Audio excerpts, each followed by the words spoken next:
It is the gladiatorial punch-up. There are no loyalties here. There is no national interest here. These killers will kill for whoever pays them the most. And I think it's utterly irresponsible on both sides, especially the West, which lectures so much to the world, to just pump in mercenaries after mercenaries. Ukraine will become worse than Afghanistan.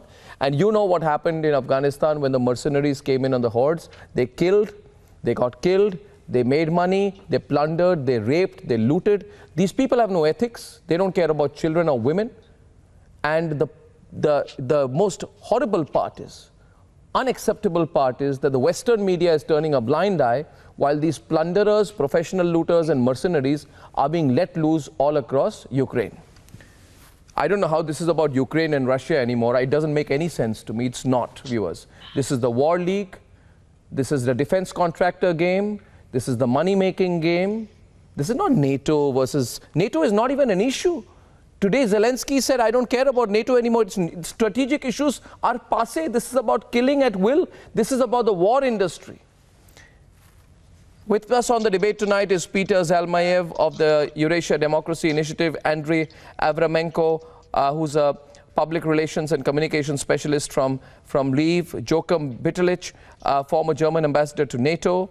We have Sushant Sareen, senior fellow of the URF in Delhi, Anya Parampil, journalist at the Grey Zone, and Soraya Fast, former US presidential candidate and journalist. I'm beginning tonight with Tatiana Kokareva, who is the deputy chief of Sputnik websites, to take on Colonel Rich Outzen, a former senior advisor at the State Department and now with the Jamestown Foundation.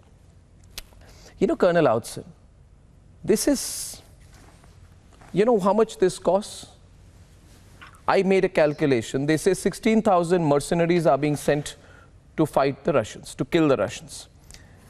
16,000 foreign fighters. Now we have open source and other information coming to us that each of them is paid anywhere between 2,000 to 2,500, sometimes, depending on your years of killing experience, $3,000 a day. Right? So that means, on an average, if I say 16,000 fighters, that means this killing machine, this private army that you're putting in, which is not about Ukraine or anything, they're killers. And they are being paid at the rate of anywhere between $32 million a day to $50 million a day. 50 million, right? That's only the cost of the money that you're paying them. This is like, you know, the medieval times all over again. It's horrible. And you're saying you're doing it for the free world. Who funds them? Who funds them?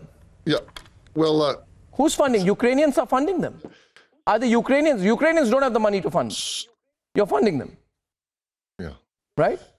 There's a defense contractor business at work. Yes, well, Colonel Rich. I sure hope we're funding them.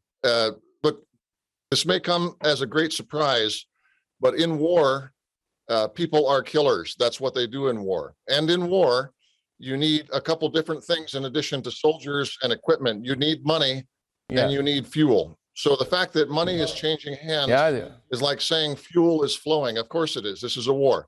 Now, I don't think, if the numbers are correct that you've given of 16 or 18,000, that makes this a mercenary war. We have 88,000 Ukrainians who have come back from overseas to fight the Russian invasion. We have 200,000 Russian invaders, many of whom are not ethnic Russians, but are these poor Buryats and in some cases the Chechens and whatnot. It's multinational on both sides. But in essence, this is a war of defense by the Ukrainian people. And of course, there is money that's Thank you for your admission. No. Colonel Outzen, thank you for your admission. Thank you for your admission. And I'll tell you this. If it goes on this way, I just want to tell the people of Ukraine, you're going to have many more foreign paid killers on your soil than Ukrainian soldiers at all. And they are taking control. They will decide where this war goes. This war has gone out of your hands, people of Ukraine. Please understand it. There is a limit to which, no, it's gone out of your hands. And who are these mercenaries? What are their ethics? You take a guarantee they don't rape, kill or plunder? What guarantee do you take for them? I want Tatiana to come into the debate. This is horrible. Who's providing them the weapons? You see the pictures, viewers. I'll just show you the picture. All these people, they're blackened faces. They paint their faces black, right? They have this strange gear, and there are some people who come from all over the place, and you know, some of them could be paid up to $5,000 a day to kill.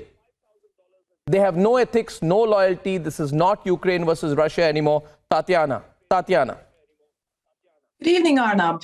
Well, it's never been Ukraine versus Russia. It's always been, the US has always been in the mix since 2014, as we've already discussed, you know, starting with Victoria Nuland and her cookies, which we all remember, and continuing on to, I don't believe you remember, Colonel, you know, the Senator John McCain and Lindsey Graham coming to Ukraine and saying that they're going to, that it was in 2016, I think, you know, saying that, look,